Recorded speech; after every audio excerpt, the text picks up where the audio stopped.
avec Victoria Sio, mesdames et messieurs, donc pour cette émission du mardi soir, cette émission de la chanson française, cette émission dédiée aux artistes français. Et que dire de l'honneur que j'ai de recevoir aujourd'hui une voix qui a ensoleillé vos soirées, peut-être vos après-midi avec le Roi Soleil, qui ensuite s'est révélée dans The Voice, et ensuite aujourd'hui elle ensoleille nos grands écrans avec, puisque c'est la voix chantée de Valérie Lemercier dans le film Aline. Mesdames et messieurs, on va pouvoir saluer Victoria Salut. Sio en direct sur Radio Eva. Bonjour Victoria. Salut, je me permets, c'est Victoria Sio, parce que Sio, Victoria Sio, j'ai l'impression d'être une ville corse, genre Ajaccio. Pardon. Ça m'angoisse. Donc c'est Victoria Sio, c'est ça ? Exactement. D'accord, eh bien je ferai attention. Voilà. C'est Bon, cool. on commence bien. Voilà. Donc Victoria, alors on va pouvoir commencer donc ces petites questions, mais j'aimerais déjà comprendre un petit peu plus comment vous êtes arrivé dans le monde de la musique. Alors j'ai connu un petit peu votre parcours dans vos débuts, notamment quand vous avez commencé chez Michel Drucker, mais comment tout ça est venu à vous ? Quel a été finalement le petit truc en plus qui vous a poussé à faire de la musique votre métier? Ça a été quoi le déclic chez vous? Bah, le déclic, j'ai commencé très tôt et ça a commencé par hasard. C'était pour faire plaisir à ma grand-mère au début, Ouais. qui fêtait ses 60 ans dans une salle des fêtes avec toute la famille. Tout le monde lui avait acheté des cadeaux, assez cool. Puis moi, je voulais lui faire un cadeau plus particulier, plus intimiste. Et je lui ai appris un répertoire de Piaf et d'autres chansons.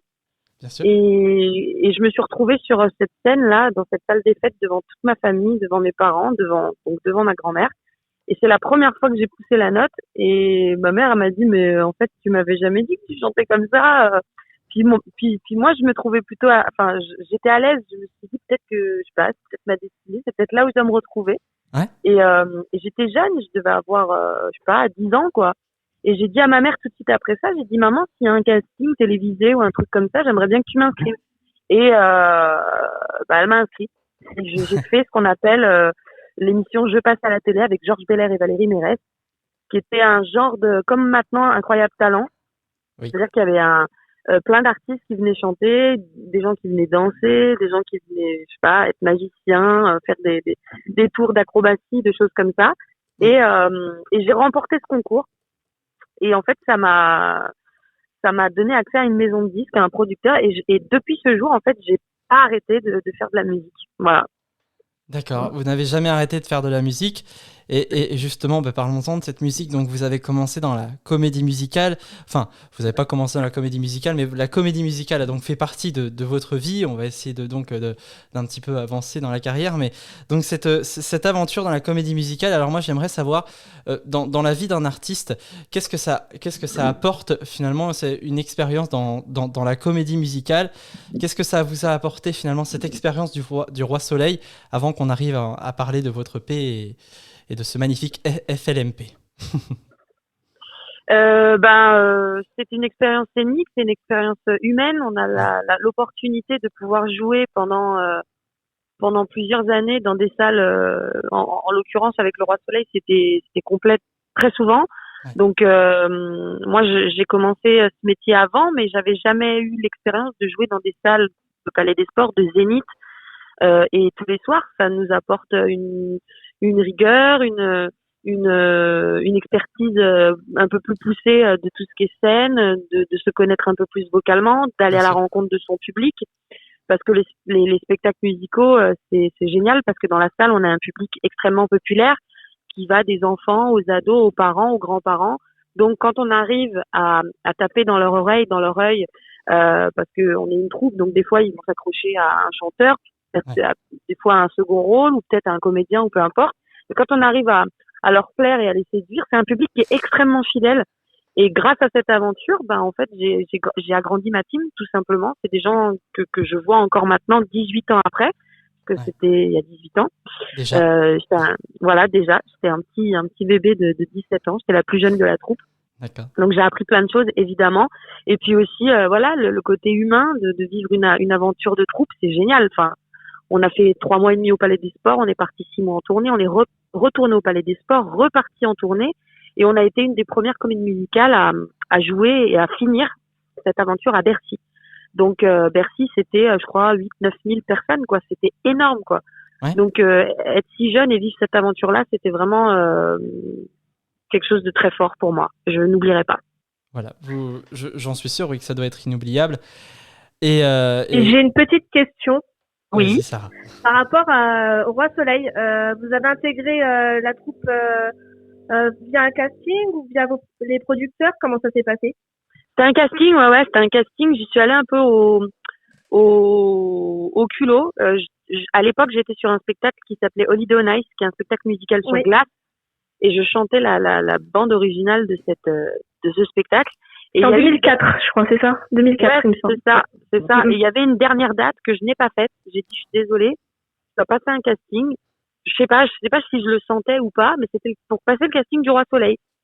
J'ai pas fait la dernière date de Holiday on Ice pour passer le casting du Roi Soleil, et puis d'étape en étape, finalement, j'ai été prise, donc je crois que j'ai bien fait de... Ah, aucun regret. Aucun regret, non. Aucun regret. Et maintenant, on va peut-être pouvoir évoquer cette EP duquel, du coup, vous êtes venu nous présenter. Alors, moi, j'ai beaucoup accroché à cette EP, et notamment à cette chanson qui s'appelle Gaïa. Alors, je sais que c'est pas forcément celle que peut-être que je devrais évoquer, mais quand même, je dois en parler, parce que vous faites quand même un sacré parallèle entre le chien et le comportement des hommes. Oui, bah, c'était le but. C'est vrai que quand on écrit les sujets récurrents, il y en a eu beaucoup, l'écologie, tout ça, la Terre, la planète. Il y a beaucoup de chansons qui évoquent ça, et c'est un sujet qui me tient à cœur. Oui. Et je voulais trouver une lecture différente pour parler de ça. Et vu que ma chienne, parce qu'elle n'est plus vivante, mais je l'avais surnommée Gaïa, qui veut dire donc terre en grec. Oui. Je me suis dit, et pourquoi pas raconter notre planète, mais plutôt dans les yeux d'un chien, de mon animal, donc dans les yeux de ma chienne Gaïa, plutôt que dans les yeux d'un humain qui regarde ses congénères humains. Voilà. C'est ça. Et du coup, j'ai appelé mon auteur Dobrisky, et on a échangé là-dessus, et elle m'a écrit le texte très très vite, et c'est exactement ce que j'aurais pu écrire. Donc voilà, je suis ravie que ça vous plaise en tout cas. Cool. Bah, moi, ça me plaît énormément, surtout enfin, la cause animale est je pense, l'une des causes les plus sous-estimées aujourd'hui. Et c'est bien dommage qu'on ne s'y attarde pas un petit peu plus parfois. Et quand on peut avoir dans un EP, notamment dans celui-là, donc, qui se nomme Tout est bon là, franchement, ça fait plaisir. Et vraiment, dans cette EP, donc, on retrouve des choses sur les comportements humains. Donc, par exemple, quand on voit de belle à moche, c'est vrai, où on s'attarde sur le détail des autres. Là, on se dit vraiment qu'il y a un problème dans cette société sur le détail. Bah ouais, et puis, mais en fait, je me suis rendu compte, c'est après que j'ai apposé ces 6 titres, je me suis dit, mais en fait, c'est des sujets très sociétaux que j'aborde. Oui. Mais en étant, je suis pas quelqu'un qui revendique le poing en l'air. Je me sens pas porte-drapeau ou porte-parole d'un truc en particulier. Mais je me dis, en étant artiste, on a cette chance de pouvoir donner notre point de vue sur des choses tout en étant souple, des fois pas souple. Oui. Ou peut-être que les gens aillent lire entre les lignes pour essayer de plus me scinder ou plus comprendre ce que j'ai envie de dire. Il y a beaucoup de chansons d'amour. Il y en a dans mon EP, et c'est important aussi. Mais c'est vrai que Belle à moche, c'est un sujet aussi qui est important pour moi. Il y a une jeune femme avec vous, peut-être qu'elle approuvera ce que je dis, mais je trouve que en tant que femme, on se libère pas assez de cet impératif de beauté. Enfin, j'ai l'impression que quand on sort dans la rue, il faut toujours qu'on soit en tout cas mieux que les mecs, qu'on soit bien habillé, maquillé, et on a peur de ce jugement en fait de l'autre. Alors je suis totalement d'accord. Ouais. C'est pas une chanson que pour les mecs, hein. D'ailleurs, c'est les femmes entre elles se critiquent aussi entre elles. Ah oui, ouais, ça c'est clair. D'ailleurs, beaucoup que les mecs. Et cette chanson, c'est vraiment sur le physique. Ce qui veut dire que c'est subjectif, parce que moi, je vais peut-être trouver super beau Vincent Cassel, puis je sais pas, quelqu'un d'autre va dire ouais, bon, bof. Moi, je trouve par exemple qu'il a un charme fou, ce mec. Ouais. Et ça fait écho avec ce qu'il y avait le débat qu'il y a eu il y a pas très longtemps avec Fabien Lecoeuvre et Oshi, qui avait dit à l'antenne, ce fille, elle chante super bien, mais elle ferait mieux de donner ses chansons à des filles sublimes. Sous-entendu, elle est dégueulasse, quoi. Et moi, ça ça m'avait révolté quoi. Je dis mais comment on peut dire ça quoi? C'est pas possible quoi. Et j'avais écrit cette chanson bien avant. Enfin, mon auteur et moi avions pensé cette chanson avant. Et je me suis dit mais pourquoi pas la sortir aussi en single parce que c'est un thème qui est récurrent. Je crois qu'on aura toujours affaire à ce genre de débat là sur le jugement physique constamment et même sur les réseaux sociaux les gens se lâchent, c'est un enfer. Donc, si ça peut réparer certaines personnes, dont moi, c'est-à-dire d'être moins complexé, d'avoir moins peur du regard de l'autre, et puis donner une petite leçon à certains et à certaines, c'est bien, c'est qu'on a bien bossé, c'est qu'on fait le job. D'ailleurs, je souligne que sur la pochette du premier EP depuis le mois d'octobre, là, je vois, vous avez vraiment un air qui se rapproche d'Oshi, c'est assez marrant. J'aime beaucoup. Ah, la pochette, le graphisme de la pochette. Oui, exactement, voilà. Ouais, enfin, alors on avait plein de photos. Ouais. Et puis, vu que la pochette est très solaire parce qu'elle est orangée, enfin, voilà, et le titre, le titre phare de cette EP reste quand même positif, tout est bon là. Ouais. Je voulais contraster avec une photo un peu plus, je regarde un peu le monde comme ça de haut, mais évidemment, sans mépris, sans arrogance. Sans arrogance. Mais qui est pas forcément un gros sourire, quelque chose de neutre quoi. Voilà. Ouais, je trouve ça assez joli. Ouais. Et merci beaucoup, c'est cool. Je remercierai les équipes qui ont participé à ça, à l'image. C'est ça. Donc maintenant, je vous propose qu'on s'écoute Belle à Moche, un titre très électro et franchement un de nos titres coup de cœur sur Radio Eva. C'est aussi la raison de votre venue, Victoria. D'ailleurs, un grand merci Victoria de nous accorder cette interview. Belle à Moche de Victoria. Avec plaisir. C'est maintenant sur Radio Eva. De Belle à Moche. De moche à belle, il n'y a qu'un pas. Voilà, sur radioeva.fr les amis, avec Victoria CEO. Voilà, ouais. Je vais bien le dire cette fois-ci. Voilà. Donc, Victoria, on va pouvoir continuer cette interview et parler, parce que là, on a bien parlé donc de cette EP. Je pense que c'est l'un des plus beaux projets, je vais dire, humains et enfin, je veux dire, c'est celui aussi qui peut représenter le mieux votre caractère, finalement. J'ai l'impression que, comme vous l'avez dit, c'est un petit peu un EP coup de gueule, où vous aviez envie de lâcher des choses que vous aviez... Alors, je sais pas si je dirais coup de gueule, mais plutôt, c'est un cri du cœur. Un cri du cœur, oui. Parce que j'ai la trentaine, j'ai toujours eu l'occasion de chanter les mots et les musiques des autres, ou dans des projets conceptuels ou dans des projets collectifs. Je regrette absolument pas ce que j'ai fait, mais c'est vraiment la première fois que je compose déjà et que je présente aux gens qui je suis, sans artifice, sans costume, sans projet alternatif. C'est le mien, quoi. Là, c'est mon bébé. En plus, je produis ce projet, donc c'est vraiment, je m'investis à fond. Le premier clip sur FMLP, c'est un clip que j'ai co-réalisé. La pochette, on en parlait tout à l'heure, c'est une pochette que j'ai pensée. La tenue, je voulais une tenue particulière pour chacun des singles, un genre de fil rouge avec des tenues toujours un peu monochromes, un peu pour avoir vraiment une image. Ma façon de me coiffer aussi, avec cette petite crotte sur la tête, je le vends bien. Hein. Je pense que les gens ils vont adorer ça quand je vais dire ça. Bon, faut qu'ils aillent regarder sur les réseaux, ils vont comprendre. Mais j'ai vraiment pensé le truc de A à Z pour que ce soit pas que des chansons, mais que ce soit vraiment un projet, quoi. Pour que les gens ils sachent comment je m'incarne en fait. Qu'on m'a souvent vu avec, je sais pas moi, avec des chansons très vocales, en robe ou pas en robe, mais c'était des projets conceptuels, des œuvres, donc c'était un rôle de composition, mais on m'a jamais vraiment entendu dans mon propre projet. Donc oui, c'est un projet qui compte énormément parce que c'est le début de quelque chose. C'est un EP, c'est 6 titres. Là, je repars en studio très bientôt pour l'album. Donc pour agrémenter ces chansons, pour faire un projet un peu plus gros avec plus de chansons, et ça compte beaucoup. Donc c'est un cri du cœur aussi parce que on en parlait aussi tout à l'heure. On parle de sujets sociétaux, on parle d'amour. Je me dévoile un petit peu. Si les gens arrivent à lire entre les lignes, ils vont peut-être comprendre ce que j'aime, peut-être un peu qui je suis aussi.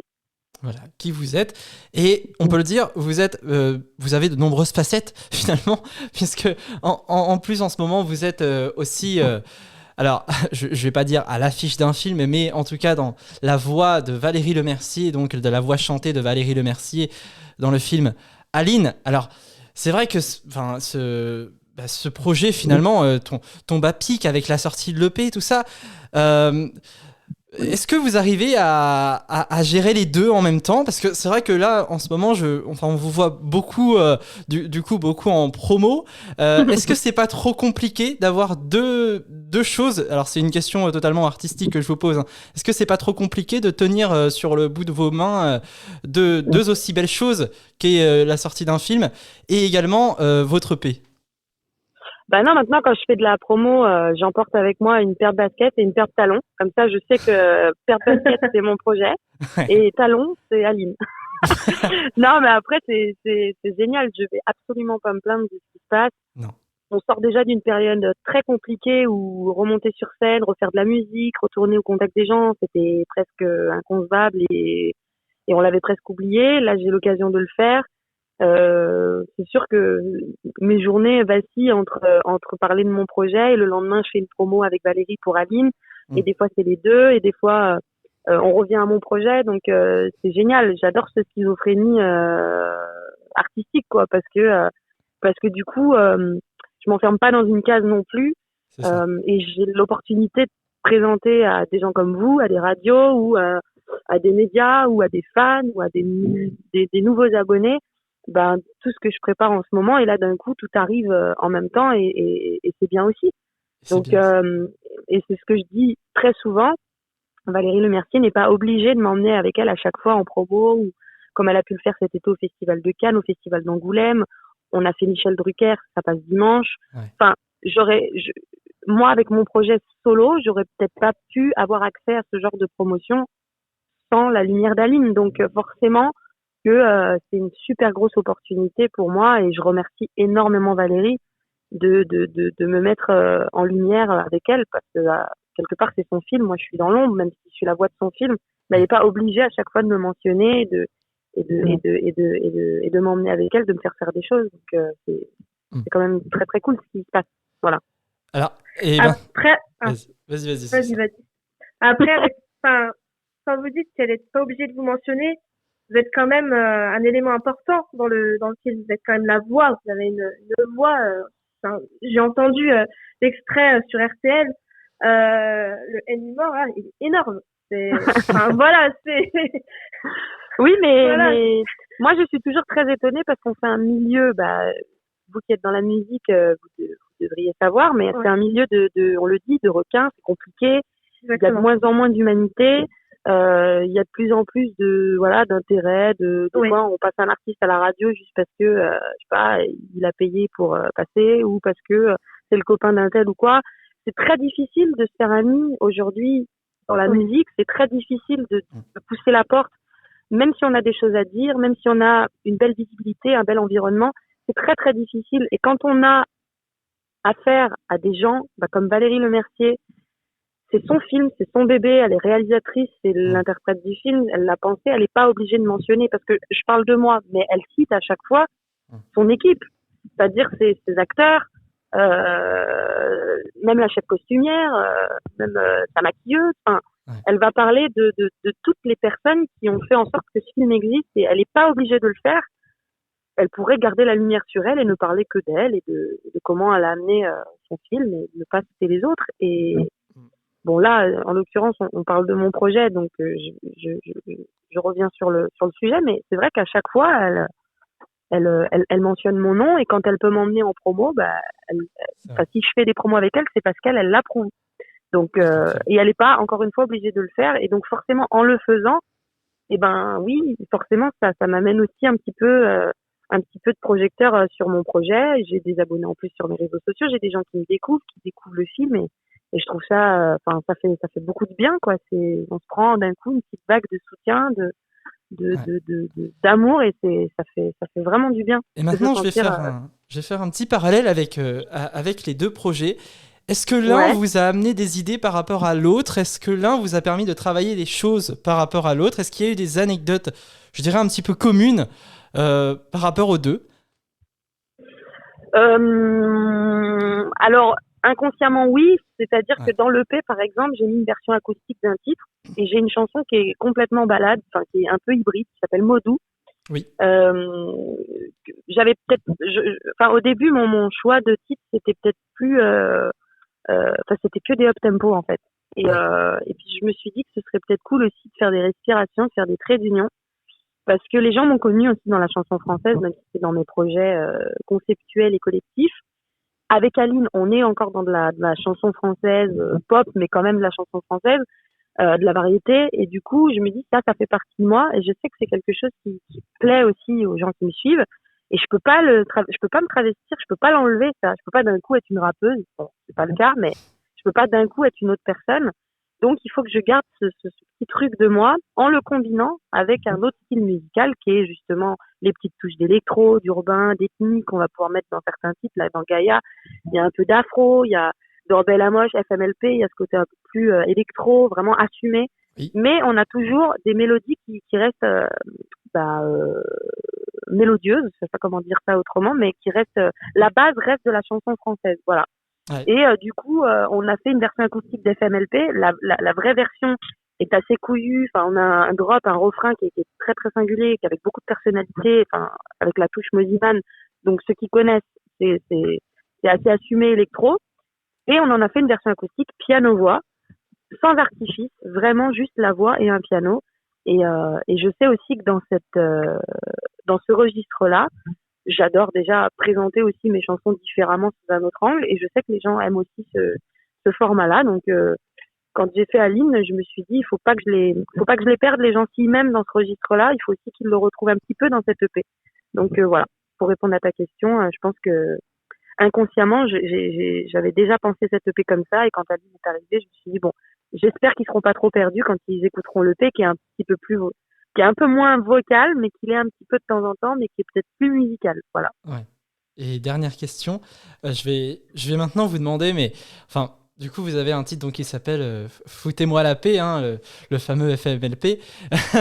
Donc, Oui. ce titre-là, aujourd'hui, vous l'avez sorti pour qu'on vous foute la paix, mais vous êtes bien consciente qu'avec une actualité pareille, on va pas vous foutre la paix? Non, Ah non, mais là, j'ai pas envie qu'on me fiche la paix par rapport à ça. Ah, très bien. En fait, cette chanson, elle est née parce que, enfin, je le raconte souvent, mais c'est vrai, j'avais vécu une journée mais pourrie, c'est-à-dire du coucher, du lever jusqu'au coucher. Oui. Je me suis pris des ondes négatives de la vie, des gens, au travail, dans la famille. Enfin, c'était vraiment une journée pas cool. Et quand j'ai appelé mon auteur, parce que on se confie beaucoup avec mon auteur Dobrisky, et elle me dit mais vite, mais j'ai vécu la même journée pourrie. Et si on écrivait une chanson sur ça, parce que je suis sûre que ça va parler à plein de gens. Et vu que dans cette EP, on part toujours d'un petit truc autobiographique ou alors d'un sentiment que j'ai envie d'exposer, mais on veut que ce soit quand même universel, que ça touche les petits comme les grands. Et je pense qu'à un moment donné, que ce soit vous, les auditeurs, ma famille, moi, on a tous à un moment donné reçu une charge négative, que ce soit au travail, par notre patron, par notre mère qui nous demande, je sais pas, moi, de ranger sa chambre, ou j'en sais rien, ou par la maladie. Ça peut être d'autres ondes négatives qui sont pas physiques, mais qui sont internes. Et du coup, je me suis dit, ben, pourquoi pas, voilà, faire une chanson là-dessus, parce que vu qu'en plus, en ce moment, c'est de plus en plus dur de rester positif avec tout ce qu'on vit là, tout ce qu'on se mange dans la tête, ben, je me suis dit, ben, premier single, soyons fous, assumons, allons-y, quoi. Assumons. Et voilà, c'est comme ça que c'est né, quoi. Bon, bah en tout cas, Victoria, je vais faire un petit peu ma petite déclaration, mais je vais franchement vous remercier, voilà, parce que bah, moi je n'ai que 23 ans, donc quand vous étiez au Roi Soleil, j'en avais 5 ou 6, et non mais franchement, j'étais un fan absolu, et voilà, donc c'est avec une grande émotion que j'ai eu de vous recevoir, donc je sais pas si ça s'est aujourd'hui entendu dans ma voix, surtout au début, mais bref. C'est pas grave. Heureusement aujourd'hui avec la radio, j'ai appris, j'ai appris à faire face à ça, mais à faire des petits jeux de claquettes. Exactement. En tout cas, je vous remercie infiniment d'être passé sur Radio Eva. Voilà. Et ben c'est moi qui vous remercie. En plus, je vais souvent chez vous, vers Honfleur, pour me reposer, pour me requinquer. Ouais. Donc maintenant, quand j'y retourne en plus à la fin du mois, et quand j'y retournerai, bah, je penserai à ce petit passage radio avec vous qui était bien sympathique. Voilà. Et merci pour le soutien et pour les mots. Ça me fait du bien. Merci. Eh ben, pas de problème. Et puis, on rappelle aussi que Victoria est en concert le 12 novembre, place de la République, chez elle à Lyon. Ouais, c'est moi Voilà. à Lyon. Ouais. Je fais Il un faut spectacle de réserver. présentation. Ouais, Faut réserver, c'est au profit du foyer Notre-Dame des sans-abri. C'est ça. c'est ça. Voilà. Merci beaucoup de le rappeler, c'est cool, merci. Voilà. Et Et- puis, je souhaite aussi un joyeux anniversaire à Victoria qui fête bientôt. C'est quelques années. Voilà. quelques années. C'est 18 ans. C'est 15 C'est 18 ans. Voilà. Mais oui, les 2 fois 18 ans, presque. Oui, c'est ça. C'est exactement Voilà. ça. Voilà. Merci beaucoup, en tout cas.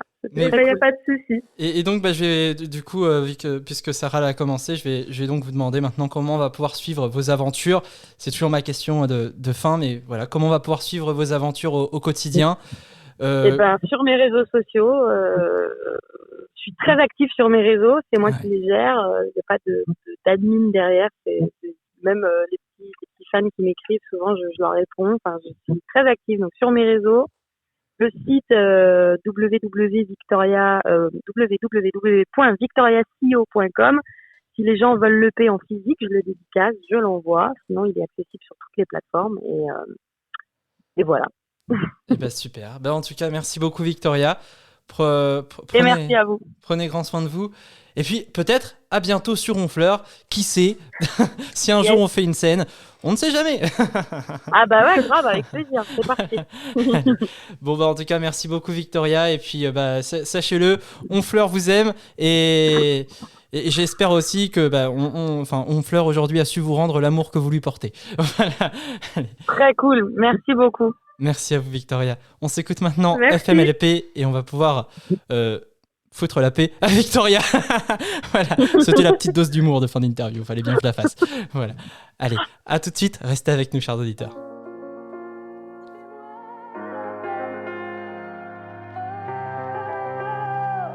La paix